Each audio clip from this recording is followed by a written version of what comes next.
12 मार्च साल 1993 की वो दोपहर मुंबई के लिए सिर्फ एक तारीख नहीं थी, बल्कि खौफ का वो पल बन गई जिसने पूरे देश को हिला दिया। उस दिन मुंबई में 2 घंटे के भीतर 12 धमाके।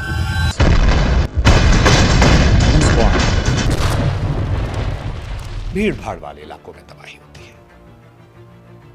कागज की माने तो 257 बेगुनाहों की मौत होती है और सैकड़ों जिंदगियां हमेशा हमेशा के लिए बदल जाती हैं। लेकिन मुंबई ब्लास्ट की कहानी सिर्फ धमाकों की कहानी नहीं थी।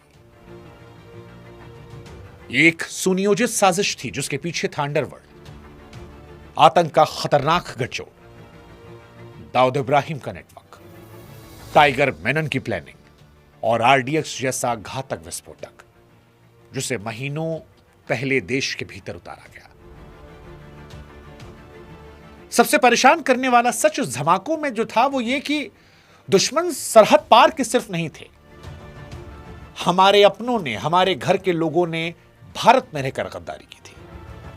लोग ये समझ नहीं पा रहे थे कि जो हमारा पड़ोसी है क्या वो भी इन धमाकों के पीछे गुनहगार है?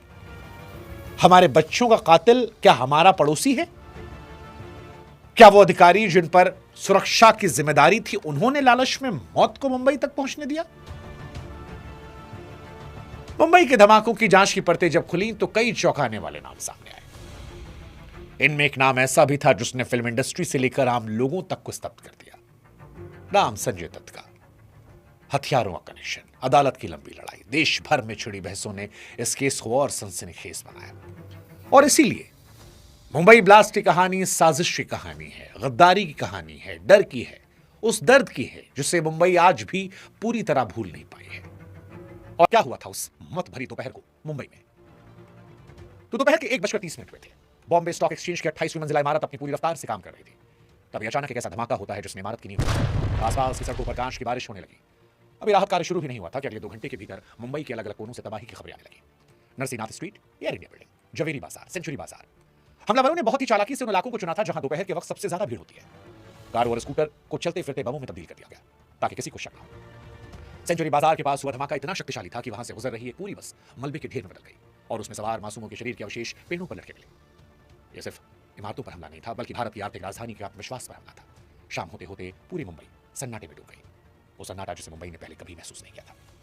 अस्पतालों में घायलों की लंबी लंबी कतारें थीं और अपनों को ढूंढते हुए लोगों के आंसू हवाओं में तैरने लगे थे। और सवाल कि हुआ कैसे सरहद पार से मौत का सामान मुंबई में पहुंचा? मुंबई ब्लास्ट की तबाही का मुख्य हथियार आरडीएक्स था, एक ऐसा विस्फोटक जिसने भारतीय सुरक्षा एजेंसियों को उस वक्त हैरान कर दिया था। लेकिन सबसे बड़ा सवाल, कितना आरडीएक्स मुंबई पहुंचा कैसे? इसकी जड़ें रायगढ़ जिले के शिखांडी और दिघी तट पर छिपी थी। जनवरी फरवरी की काली रातों में समुद्र के रास्ते गुपचुप तरीके से कई नाव किनारे आई थी। उन नावों में मछलियां नहीं बल्कि मौत का सामान यानी विस्फोटक और हथियार था। टाइगर मेमन के गुर्गों ने वहां तैनात सीमा शुल्क और पुलिस अधिकारियों के साथ मिलकर एक खौफनाक सौदा किया और भ्रष्ट अफसरों ने महज कुछ लाख रुपए के लालच में अपनी वर्दी और मुंबई की सुरक्षा को बेच दिया। उन्हें लग रहा था कि शायद ये कोई तस्करी का सामान है, सोना या चांदी है, पर उनकी उस ढील ने 257 बेगुनाहों की मौत का रास्ता साफ कर दिया। मुंबई के रक्षकों की इस गद्दारी ने मुंबई को बारूद के ढेर पर खड़ा कर दिया था और देश की सुरक्षा व्यवस्था के खोखलेपन को दुनिया के सामने बेनकाब कर दिया। मुंबई ब्लास्ट केस में सबसे हैरान था संजय दत्त का नाम सामने आना। मुंबई ब्लास्ट में जब मुंबई पुलिस ने धमाकों की कड़ियों को जोड़ना शुरू किया तो एक ऐसा खुलासा हुआ जिसने बॉलीवुड से लेकर संसद तक हड़कंप मचा दिया, क्योंकि नाम निकला संजय दत्त का। यह सनसनीखेज बात सामने आई कि धमाकों से कुछ दिन पहले टाइगर मेमन के करीबियों ने संजय दत्त के घर पर AK-56 राइफल और हैंड ग्रेनेड पहुंचाए थे। जैसी खबर फैली, संजय दत्त को मॉरिशस से लौटते एयरपोर्ट पर गिरफ्तार किया गया। उन पर टाटा जैसा सख्त कानून लगाया गया। संजय दत्त ने बाद में सफाई दी कि 1992 के सांप्रदायिक दंगों के दौरान परिवार की सुरक्षा के लिए हथियार रखे थे। लेकिन कानून की नजर में एक आम नागरिक के पास सेना द्वारा इस्तेमाल किए जाने वाले आधुनिक हथियार होना एक गंभीर अपराध था। जेल की सलाखें, अदालत के चक्कर और मुन्ना भाई की असली जिंदगी की जद्दोजहद सालों तक अखबारों की सुर्खियों में रही। इस खुलासे ने साफ कर दिया कि अंडरवर्ल्ड के तार फिल्म इंडस्ट्री और रसूखदार लोगों के साथ कितने गहरे थे। वे लोग अनजाने में ही सही लेकिन कितनी बड़ी साजिश का हिस्सा बन चुके थे। इस पूरी साजिश की स्क्रिप्ट मुंबई में नहीं बल्कि सरहद पार कराची के सुरक्षा ठिकानों पर लिखी गई। टाइगर मेमन ने उन युवाओं को अपना प्यादा बनाया जो 1992 के दंगों की वजह से गुस्से में मरे थे। उन्हें लालच दिया गया, दुबई के रास्ते पाकिस्तान ले जाया गया। वहां किसी साधारण जगह नहीं बल्कि गुप्त मिलिट्री कैंप में रखा गया। आतंकवाद की ट्रेनिंग दी गई। इन युवाओं को प्रोफेशनल तरीके से आरडीएक्स असेंबल करना, टाइम बम लगाना, AK-47 चलाना, ग्रेनेड फेंकना सिखाया गया।